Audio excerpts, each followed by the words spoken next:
नमस्कार मित्रों, desire point channel के इस नए वीडियो लेक्चर में मैं हूं अमित दुबे और आज के इस वीडियो लेक्चर में हम क्लास 10th के इंग्लिश पोएट्री के फर्स्ट चैप्टर जिसका नाम है द फाउंटेन, उसके एक्सरसाइज का अध्ययन करेंगे। एक्सरसाइज में मुख्य रूप से स्टैंजास फॉर कंप्रीहेंशन होता है। इस वीडियो के लिए यानी पोएट्री के लिए मैं आपको एक बात सजेस्ट कर दूँ, एक बात क्या दो बात सजेस्ट करता हूँ। पहली बात, आपको गलती से भी इसके क्वेश्चन आंसर्स का अध्ययन नहीं करना है। क्यों नहीं करना है? क्योंकि इसके स्टैंजास आते हैं, ठीक है। यानी स्टैंजा दे देगा और उससे आपसे प्रश्न पूछ लेगा, यानी स्टैंजा दिया रहेगा और उसमें से प्रश्न पूछेगा, यानी इससे क्वेश्चन आंसर नहीं आते, इससे स्टैंजा आता है। स्टैंजा में आपको प्रश्न उत्तर देख करके लिखने होते हैं, ठीक है। ये जो अलग से यहाँ पे अगर सीरीज़ देखी जाए, ये देखिए कंप्रीहेंशंस के आधार पर ये भी दिया है, लेकिन आंसर द फॉलोइंग क्वेश्चन, इस तरह के प्रश्नों का अध्ययन आपको बेकार में नहीं करना है। कंप्रीहेंशन यानी स्टैंजास की अच्छे से तैयारी कर लेनी है। अच्छा, दूसरी बात, आपको इसके सेंट्रल आइडिया के लिए भी बहुत परेशान नहीं होना है। अब परेशान क्यों नहीं होना है, ये बात आती है। देखिए, मैं आपको दिखाता हूँ कि पोएट्री से क्वेश्चन कैसे आते हैं। देखिए, ये होता है read the following piece of poetry and answer the question given below it. यानी ये तो स्टैंजा आपको मिल जाता है एक, और स्टैंजा में से आपसे प्रश्न पूछ लेता है ए और बी करके, यानी 2-3 प्रश्न आपसे पूछ लेगा। पहली बात आपके लिए ये हो गई। देखिए, पोएट्री से सिर्फ 2 ही प्रश्न बना है, एक ये बना दिया है और छठा ये है कि give the central idea of any one of the following poems. Central idea दिया है। अब सेंट्रल आइडिया अगर आपको नहीं तैयार है तो यहाँ पे और करके देता है, right 4 line from one of the poems given in your text book. यानी अपनी पाठ्य पुस्तक से आपको 4 लाइन की कविता लिखनी होती है। तो सेंट्रल आइडिया के चक्कर में परेशान होएंगे तो हो सकता है कहीं पर लिखने में मीनिंग्स गलत हो जाएं, बहुत सारी प्रॉब्लम्स हो सकती हैं, आप बहुत ज़्यादा एक्सरसाइज करेंगे। जबकि अगर आप 4 लाइन की पोएम तैयार कर लेते हैं तो आपके लिए बहुत आसानी से ये 3 नंबर आपको मिल जाएंगे, ठीक है। तो परेशान नहीं होना, मैं तैयारी करवाऊँगा, सीरीज आएगी बस। उसके बाद ये आपके क्वेश्चन शुरू हो जाते हैं। यहाँ से describe one important invention made by Edison, ये सब दूसरा आगे कहा जाता है। तो चलिए अपनी एक्सरसाइज पे चलते हैं। ध्यान रखने वाली बात यह है कि स्टैंजा को बहुत विधिवत ढंग से आपको करना है, और दूसरी बात, सेंट्रल आइडिया के पीछे परेशान ना होकर आपको पोएम्स को तैयार करना है, ठीक है। कैसे तैयार करना है मैं बाद में तैयारी करवाऊँगा। तो चलिए सबसे पहले स्टैंजा पर चलते हैं, जो कि है इनटू द मूनलाइट से ब्लो तक। तो ये आपको दिया रहेगा, देख लेते हैं। तो ये चीज़ है, into the moonlight whiter than snow waving so flower like when the winds blow. तो इसको करने से पहले सबसे ज़रूरी बात ये है कि आपने द फाउंटेन के हिंदी टेक्स्ट का अध्ययन किया हो। आपके इंग्लिश पोएट्री, प्रोज और सप्लीमेंट्री के सारे चैप्टर अपलोड कर दिए गए हैं। आप हमारे चैनल की एक प्लेलिस्ट मिल जाएगी आपको, क्लास 10th इंग्लिश, वहाँ पर जाइए और इस चैप्टर को अच्छे से पढ़ के तब इस वीडियो पर आइए, ठीक है। तो चलिए इसको करते हैं, कैसे करना है। सबसे पहला प्रश्न और सबसे इम्पॉर्टेंट प्रश्न, कहीं से भी कोई भी पैसेज देगा उस लेखक मतलब उस पाठ के लेखक का और उस पाठ का नाम जरूर पूछेगा। इसलिए 4 पाठ है, 3 पाठ तक कम से कम तीनों पाठ के आपको लेखक और उसके पाठ यानी क्या पाठ है, अध्याय का नाम और लेखक का नाम आपको पता होना चाहिए। देखिए, write the title of this poem from which the above noted lines of poetry have been taken. यानी जिस अध्याय से लिया गया है उस अध्याय का नाम लिखना है। उसके बाद आगे दूसरा इसका अथवा करके पूछ सकता है कि give the title of the poem from which the above noted lines have been selected, ठीक है। टाइम बचाने के लिए हमने लिख लिया है इसके आंसर को। देखिए, इसमें तो केवल यहीं तक पूछा है, फाउंटेन तक, तो हम इसको लिखेंगे कैसे कि the above stanza has been taken, been है ये नागिन वाली बीन taken from the poem the fountain. ये अध्याय का नाम पूछा है, बस केवल यहीं तक आपको इसके लिए लिखना है। लेकिन मैंने इसको और भी बढ़ा दिया है, यानी ऑथर का नाम पूछेगा तब कैसे लिखना है, हर एक स्थिति के लिए तैयार रहना है। तो ऑथर के लिए आपको लिख देना है the author of the poem is James Russell Lowell. चूँकि इसमें नहीं पूछा है तो इसमें नहीं लिखना है, और कहीं पे पूछेगा तो वहाँ पे आपको लिख देना है। एक बात और आप ध्यान रखेंगे कि the above stanza has been taken from the poem, ये चीज़ रट डालिए। कहीं पर भी पूछे आपको क्या काम करना है, यहाँ पर अध्याय का नाम बदल देना है और यहाँ पर लेखक का नाम बदल देना है। बाकी सारी चीज़ें एकदम सेम टू सेम छाप दीजिए, कहीं पर भी कोई गलती होने से रही, यानी कोई भी गलती नहीं होगी। दूसरा क्वेश्चन देखते हैं। देखिए, point out the rhyming words in the stanza. इस स्टैंजा में जो राइमिंग वर्ड हैं उन्हें लिखना है। राइमिंग वर्ड ढूंढने का यूनिक तरीका बता रहा हूँ भैया। देखो, सबसे लास्ट वाली चीज़ राइमिंग क्या होती है? राइमिंग यानी लास्ट वाले राइम करते हुए, पोयम, गीत, ये सारी चीज़ें राइम करते हुए चलते हैं। यानी जैसे लास्ट में लास्ट वाली चीज़ें मिलती रहती हैं। जैसे ये स्नो है तो यहाँ पे ब्लो है, मतलब लास्ट में ऐसा लगता है कि जैसे ये कविता है, राइम ये होता है। ठीक है, देखो क्या करना, सिर्फ लास्ट के 3 लेटर मिलाना, या तो ये वाले में, या तो ये वाले में, या तो ये वाले में, या तो ये वाले में, लास्ट वाले के ही मिलाना है। तो देखो इसका क्या है, GHT है, किसी और के पास GHT है नहीं है। इसका क्या है, NOW है, किसी और के पास NOW है, OW। देखो 3 मिलाओ 2 तो मिल ही जाएंगे। तो देखो NOW हमने देखा, यहाँ पे क्या मिल गया हमको, N तो नहीं मिला लेकिन OW मिल गया, यानी ये राइम है और ये राइम है, यानी ये दोनों एक दूसरे के राइम वर्ड हैं। 3 वर्ड मिलाओ, 3 वर्ड मिलाओ, अगर 3 नहीं मिलेंगे तो 2 तो मिल ही जाएंगे, और 2 वर्ड यानी 2 लेटर मिल जाते हैं, इसका मतलब वो एक दूसरे के राइम वो हैं। ठीक है, और बाकी कोई भी एक दूसरे का राइम नहीं है, यानी स्नो है और ब्लो है। तो इसको लिख देंगे। आंसर 2 में आप लिख सकते हैं स्नो एंड ब्लो, या फिर इसे थोड़ा सा बढ़ा के लिखना चाहें तो आप लिख सकते हैं कि the rhyming words in the above stanza are snow and blow. ठीक है, थर्ड क्वेश्चन कि what kind of moment does the word waving suggest, यानी वेविंग शब्द से क्या तात्पर्य है, किस तरह के मोमेंट से तात्पर्य है। तो ये चीज़ लिखा गया है यहाँ पे, वेविंग सजेस्ट द मोमेंट, यानी मोमेंट के बारे में वेविंग का हमने यूज किया है यहाँ पर। ठीक है, वेव मतलब हिलना, वही होता है ना। Fourth question, what colour is the fountain in the moonlight, moonlight में फाउंटेन का कलर कैसे है। तो यहाँ पर आप देख करके इसका अध्ययन, मतलब इसका आंसर देंगे। देखिए, into the moonlight whiter than snow, यानी बर्फ़ की तरह सफ़ेद है। तो इसका आंसर हो जाएगा कि in the moonlight the colour of fountain is white. बहुत ईजी होता है, बहुत आसानी से आंसर मिल जाते हैं, यानी इसके नंबर भी बहुत ईजी तरीके से मिल जाते हैं। लास्ट क्वेश्चन पूछता है कि what happens the fountain when the winds blow, यानी जब हवा बहती है तब फाउंटेन के साथ क्या होता है। यहाँ पे आइए, देखिए क्या दे रहा है, weaving so flower like when the winds blow, यानी जब हवा बहती है तो ये हिलता है। तो इसको देखिए कैसे कहेंगे कि when the winds blow the fountain waves like a flower. I think ये बहुत सिंपल बात है, लिख लेना अपने से। ठीक है, second stanza ever in motion aweary, इसको देखते हैं। ये तो ये वाला है, ever in motion blithesome and cheery still climbing heavenward never aweary. ठीक है, यानी कभी भी आराम नहीं करता है, हमेशा ऊपर की ओर चढ़ता रहता है। फर्स्ट क्वेश्चन पूछता है write the title of this poem from the which above noted lines of poetry have been taken, यानी जिस पार्ट से ये पोएट्री की लाइनें ली गई हैं उस पार्ट का नाम लिखिए। और उसके बाद ये आगे बढ़ा के भी पूछ लिया है कि who is the author of the poem, इस पोएम के लेखक कौन है। तो मैंने आपको बताया ना, कितनी भी तरह से घुमा के पूछे, कितना भी परेशान करके पूछे, ये रट डालो, एकदम आराम से रट डालिए आप इसको कि the above stanza has been taken from the poem. यहाँ पे पोएम का नाम लिख दीजिए, उसके बाद फुल स्टॉप लगाइए, उसके बाद the author of poem is James Russell Lowell. ध्यान रखने वाली बात यह है कि द का T कैपिटल होगा, फाउंटेन का F कैपिटल होगा, जेम्स का J कैपिटल होगा, रुसेल का R कैपिटल होगा और लॉवेल का L कैपिटल होगा। अब बार बार ये क्वेश्चन नहीं बताऊंगा, ठीक है, स्क्रीनशॉट ले लीजिए। एक बात और ध्यान रखिएगा, अगर आथर का नाम ना पूछे तो फाउंटेन तक ही लिख करके सीमित कर दीजिएगा, ये नहीं कि आथर का भी लिख दें। Second, each of the above 4 lines describe a particular quality of the fountain mention them, यानी चारों लाइनें फाउंटेन के बारे में एक विशेष बात बताती हैं, उन सभी चारों बातों को लिखना है आपको। तो देखिए क्या क्या बता रही है, एक बार टेक्स्ट पे भी अध्ययन कर लेते हैं, ठीक है, आराम हो जाएगा। ताकि देखिए, एवर इन मोशन हमेशा गति में रहता है, ब्लिथसम एंड चेरी हमेशा प्रसन्न रहता है, स्टिल क्लाइंबिंग हेवनवर्ड हमेशा ऊपर की ओर चढ़ता रहता है, नेवर अवेरी और कभी भी वेरी थकता नहीं है। सेकंड आंसर है कि the qualities of the fountain as mentioned in the given stanza, पहला ऑलवेज एक्टिव हमेशा कार्य करता रहता है, बी हैप्पी एंड चीयरफुल हमेशा प्रसन्न रहता है, गोइंग अपवर्ड हमेशा ऊपर की ओर उठता रहता है, फोर्थ है नेवर टायर्ड कभी भी थकता नहीं है। आपको लग रहा होगा वीडियो लंबा बन रहा है, लेकिन सही है, एकदम बढ़िया है, कोई भी चीज़ छोड़नी नहीं है, एकदम बेहतरीन प्रदर्शन करने के लिए लगे रहिए। थर्ड है कि what is the meaning of the word still.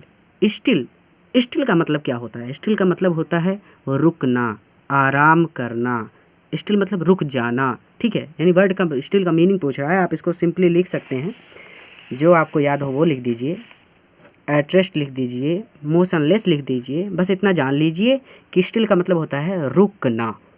तो एट रेस्ट का मतलब भी रुकना होगा, मोशनलेस यानी जो गति ना कर रहा होगा, ठीक है। Point out the rhyming words in the above noted lines. फिर से राइमिंग वर्ड पूछ रहा है। राइमिंग वर्ड कैसे निकालते हैं, मैंने तरीका बता दिया आपको। लास्ट के 3 लेटर मिलाइए, लास्ट के 3, इसके लास्ट वाले ये चारों लास्ट पकड़िए और 3 लेटर मिलाइए। देखिए ION है, कहीं पे ION दिख रहा है आपको? किसी के पास ION नहीं है। इसके पास ERY है, इसके पास नहीं है, लेकिन इसके पास E यानी RY। ये देखिए लास्ट वाले RY, लास्ट वाले RY 2 मिल गए। 3 नहीं मिला लेकिन 2 मिल गए, यानी ये दोनों एक दूसरे के क्या हो जाएंगे, राइमिंग वर्ड। ठीक है, 3 मिलाया करिए, फ़ायदा ये होता है या तो 3 मिल जाएंगे या तो 2 मिल जाएंगे। The rhyming words in the above stanza are cherry and very. ठीक है, आप चेरी एंड वेरी भी लिख सकते हैं। Third question, full of nature ever in same. तो ये वाला है कि full of a nature, nothing can time, changed every moment, ever in the same. देखिए ये पुस्तक जो है, इसमें जो स्टैंजास दिए गए हैं वो बहुत बेहतरीन है। अगर आप यूपी बोर्ड के एग्ज़ाम्स से मिलाएंगे, अगर आपके पास तैयारी करने वाली कोई पुस्तक हो तो आप उससे मिलाइए, तो इसके जो क्वेश्चन है ना वो ज़्यादातर पूछे गए प्रश्न ही दिया है इसमें, इसलिए ये इस पुस्तक से करा रहा हूँ मैं। ठीक है, तो देखिए क्वेश्चन देखते हैं। First question, name the title of this poem from which the above noted lines of the poetry have been selected. जिसमें केवल पाठ का नाम लिखना है, लिख दीजिएगा। ठीक है, बार बार मैं नहीं बताऊँगा। Second, why can nothing tame the fountain. Tame का मतलब होता है कंट्रोल करना। अब कोई फाउंटेन को कंट्रोल क्यों नहीं कर सकता, तो इसका आंसर हो जाएगा, ये मैंने लिख दिया था यहाँ पे ताकि आप स्क्रीनशॉट ले लें, भूलें मत। The nature of the fountain is uncontrollable. ऐसा क्यों है? क्योंकि वो प्राकृतिक है, हमारे बस में नहीं है। अभी बरसात हो रही है, ऐसा नहीं कि हम छाता लेके निकल जाएं तो पूरी बरसात ही रुक जाएगी। वो प्राकृतिक है, हमारे बस की चीज़ नहीं है। ठीक है, हम कंट्रोल नहीं कर सकते, यानी नेचर को कंट्रोल करने की शक्ति हमारे पास नहीं है। The nature of the fountain is uncontrollable. ठीक है। How does the fountain remain ever the same, यानी हमेशा एक जैसा क्यों, कैसे रहता है? देखिए इसका आंसर हो जाएगा कि the fountain keeps on changing every moment but looks ever the same. यहाँ पे देखिए कि the fountain keeps on changing, fountain हमेशा बदलता रहता है, एवरी मोमेंट यानी प्रत्येक क्षण फाउंटेन बदलता रहता है, but looks ever the same, लेकिन हमेशा सेम है ये, SAME, हमेशा एक जैसा रहता है। यहाँ पर क्या कहना चाहते हैं उसको समझिए। फाउंटेन का गुण ही यही है कि वो हर क्षण बदलता रहेगा। तो जो हर क्षण बदलता रहता है तो इसका मतलब वो हमेशा एक जैसा ही रहता है। भाई उसका यही गुण है कि वो हर क्षण बदलता रहेगा। अब ऐसा हो जाए कि एक क्षण बदले और एक क्षण ना बदले, तब तो हम कह सकते हैं कि वो एक जैसा नहीं रहता, लेकिन उसका यही गुण है कि वो हर क्षण बदलता रहेगा, इसलिए वो हर क्षण बदलता रहता है, इसीलिए वो हमेशा एक समान प्रतीत होता है। ठीक है, यानी हमेशा आगे बढ़ते रहना। फोर्थ है कि point out pairs of word which rhyme together in the stanza. फिर से वही राइमिंग वर्ड ढूंढना है। मेगा ट्रिक बता दिए मैंने आपको, लास्ट के 3 मिलाइए, 2 तो मिल ही जाएंगे, डेफिनेटली 2 मिल जाएंगे। 2 लेटर देखिए इसमें क्या है, URE, किसी के पास URE है, किसी के पास नहीं है। इसके पास देखिए AME, किसी के पास AME है, नहीं, इसके पास है AME, यानी टेम और सेम, ये दोनों एक दूसरे के राइमिंग वर्ड हैं, आप लिख सकते हैं। The rhyming words in the stanza are tame and same. Stanza 4 है, सीजलेस एस्पायरिंग द एलिमेंट। ये वाला ceaseless aspiring, ceaseless content, darkness और sunshine, thy element. First question, write the title of this poem from which the above noted lines of poetry have been taken or selected. मैंने बताया ना, ये बहुत ज़्यादा important question है, कुछ याद हो या ना हो, पाठ और उसके लेखक का नाम जरूर याद होना चाहिए। तो ये मैंने करा दिया है, वही कर लीजिएगा, बार बार नहीं कराया जाएगा। Second question, what are the elements of the fountain. Fountain के एलिमेंट्स क्या हैं, भाग क्या हैं? ये देखिए यहाँ पे दिया है कि डार्कनेस और सनशाइन, टाई एलिमेंट, यानी डार्कनेस और सनशाइन इसके एलिमेंट हैं। तो आप इसको लिख सकते हैं, क्या लिख सकते हैं, darkness and sunshine are the elements of the fountain. बहुत ईजी है।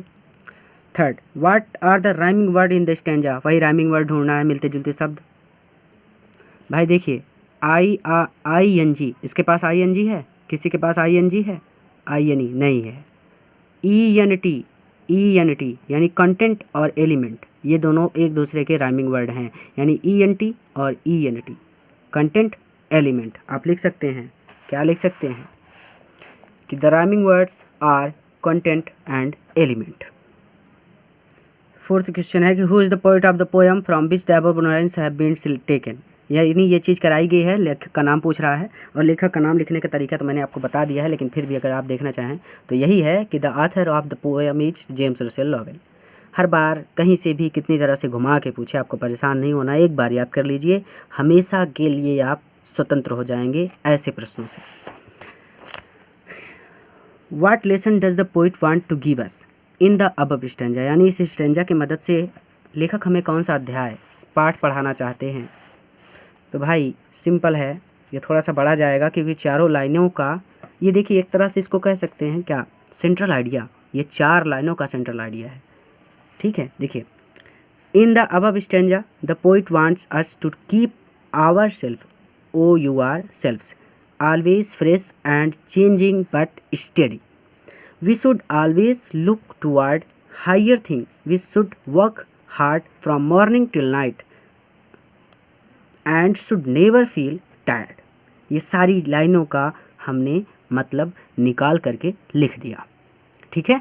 आसान था ना, एक बार प्रैक्टिस कर लीजिएगा, आसान हो जाएगा। मैं इसलिए लिख देता हूँ ताकि वीडियो लंबा ना बने, लेकिन फिर भी देखिए कितने लंबे वीडियोस हो जाते हैं। फिफ्थ है कि ग्लोरियस फाउंटेन लाइक दी। यहाँ पे glorious fountain, let my heart be fresh changeful constant upward like thee. इन सब प्रश्नों का उत्तर देने के लिए ज़रूरी है कि आपने इनके टेक्स्ट का बहुत अच्छे तरह से अध्ययन किया हो। सारे टेक्स्ट का अध्ययन कर लीजिएगा। मैं पूरा प्रयास करता हूँ कि आपको हर एक चीज़ समझ में आए, लेकिन हो सकता है अगर कोई प्रॉब्लम हो तो जल्द ही व्हाट्सअप नंबर अवेलेबल कराया जाएगा। फिजिक्स की क्लासेस शुरू होंगी तब आपको व्हाट्सअप नंबर मिलेगा, क्योंकि वहाँ फिजिक्स में बहुत सारे डाउट रह जाते हैं बच्चों के। देखिए, name the title of this poem from which the above noted lines have been selected. ये तो वही है, बार बार क्या कराऊँ मैं, कर लीजिएगा अपने हिसाब से। Why has the fountain been addressed as glorious. यानी ग्लोरियस क्यों कहा गया, यानी ग्लोरियस वर्ड फाउंटेन के लिए क्यों यूज किया गया। तो ग्लोरियस का मतलब होता है शानदार, शानदार, और ग्लोरियस मीन्स हो जाएगा स्प्लेंडिड, यानी SPLENDID, ठीक है। यानी पूरा कहने का मतलब ये है कि ग्लोरियस का हमें एक सिनोनिम्स लिख देना है बस, और कुछ भी नहीं करना, ठीक है। उसने कहा ग्लोरियस शब्द से क्या मतलब था, हमने लिख दिया कि ग्लोरियस मतलब भी शानदार, स्प्लेंडिड मतलब भी शानदार, ठीक है, अनोखा, सॉरी शानदार ही होगा। Third, what qualities of the fountain does the poet wish to have. यानी फाउंटेन की कौन से गुण हैं जो पोइट अपने अंदर पाना चाहता है। तो देखिए, लेट माई हार्ट बी, मेरा हृदय हो जाए fresh changeful constant upward like the, यानी तुम्हारी तरह। तो ये चीज़ हो जाएगी कि ये आप कर लीजिएगा, ठीक है। Glorious means splendid, the fountain goes higher and higher so it is glorious. शायद मैंने नहीं कराया था, ये कर लीजिएगा आप। देखिए, थर्ड है कि the poet wishes to be fresh changeful constant and upward like the fountain. ये चीज़ यही लिख देनी है जो इसमें लिखा है, कोई बहुत बड़ा रॉकेट साइंस नहीं पढ़ा रहा मैं। Fresh changeful constant upward like the, ठीक है। अब हमारा लास्ट क्वेश्चन है कि point out the rhyming words in the stanza. Rhyming word पूछ रहा है, ये आपके लिए होमवर्क है। इस क्वेश्चन का आंसर आपको कमेंट बॉक्स में जाके लिखना है। कमेंट ज़रूर कीजिएगा ताकि जिन बच्चों को ना पता हो उन्हें पता चल जाए। एक बात, लास्ट के, फिर से मैं एग्जांपल दे रहा हूँ, लास्ट के 2 लेटर या फिर 3 लेटर मिल गए तो वो एक दूसरे के राइमिंग वर्ड हैं। 10 है, किसी के पास 10 नहीं है, बी है, किसी ना किसी के पास तो मिल ही जाएगा। अब आप इतने समझदार हैं, अपने हिसाब से कमेंट ज़रूर कीजिएगा। कमेंट 100% आपको करना है ताकि जो बच्चे ना जान पाएँ वो जाके कमेंट पढ़ के इसका आंसर कर लें, ठीक है। चलिए, लास्ट है glad of all motion thy rest. तो ये वाला है glad of all weathers still seeming best upward और downward motion thy rest. First question, what is the state of the fountain in every weather. यानी प्रत्येक मौसम में उसकी स्थिति कैसी है। तो वो तो हमेशा खुश रहता है, वही चीज़ लिख देनी है कि the fountain looks glad in all weathers. वो सभी मौसमों में प्रसन्न रहता है, उसे किसी मतलब नहीं है। What lesson does the poet want to give us in the above stanza, यानी इस स्टैंजा में पोइट हमें कौन सा पाठ पढ़ाना चाहते हैं। तो the poet teach us that we should always be active and glad like fountain. धन्यवाद। यह वीडियो अपने मित्रों के साथ भी शेयर कीजिएगा ताकि वह भी इसका लाभ ले सकें। परेशान नहीं होना है, बहुत आराम से स्टडी कीजिए। जल्द ही आपकी तैयारी के लिए भी क्लासेस करा दी जाएंगी। इंग्लिश की तैयारी की क्लासेस भी जल्द ही शुरू की जाएंगी। आपका पूरा सिलेबस कंप्लीट करा दिया गया है। इंग्लिश का एक्सरसाइज कराई जा रही है, जहां तक है सितंबर तक हम कंप्लीट करा देंगे एक्सरसाइज भी। उसके बाद आपके बोर्ड में आने वाले महत्वपूर्ण प्रश्नों पर चर्चा की जाएगी। ग्रामर और फिजिक्स की क्लासेस हम प्रयास कर रहे हैं जल्द ही शुरू हो जाए। मैथ की क्लासेस शुरू हैं, अध्ययन करते रहिए। पूरा वीडियो देखने के लिए धन्यवाद।